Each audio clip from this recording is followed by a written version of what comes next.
जहलम सूबाई वजीर primary and secondary health care Khawaja Imran Nazir का DC जहलम सईदा रमला के हमरा रात गेट DHQ अस्पताल जहलम का दौरा। मुख्तलिफ वार्ड्स की सहूलियात का जायजा लिया गया। मज़ीद तफसीलात bureau chief general Makhdoom Hussain की इस रिपोर्ट में।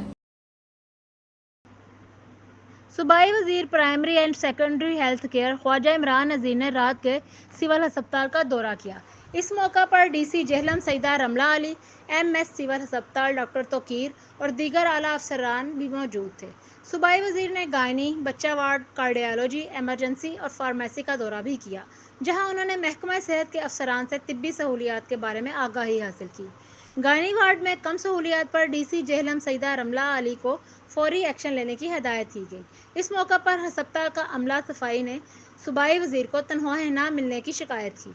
सूबाई वजीर सेहत का सिक्योरिटी स्टाफ को तनख्वाहें न मिलने पर इजहार बरहमी और डिप्टी कमिश्नर सईदा रमला अली को 48 घंटे में तनख्वाहें अदा करने की हदायत भी की।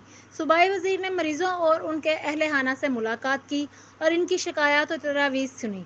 उन्होंने अस्पताल के 3 माह का मरीजों का रेफरल रिकॉर्ड तलब कर लिया।